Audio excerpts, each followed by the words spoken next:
ஏலம் இலங்கம் பசுந்தற்பூரம் எல்லாம் அதுல இருந்து சேர்க்கிறார்.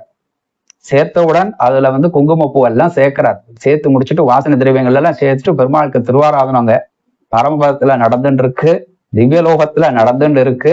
நடந்துட்டு இருந்த போது பெருமாள் அந்த பரத்துவமான ஸ்டேஜில் அப்படியே இருக்கார். பரத்துவமான நிலை அவருக்கு அந்த இடத்துல திருவாராதனம் நடந்துட்டு இருக்கு.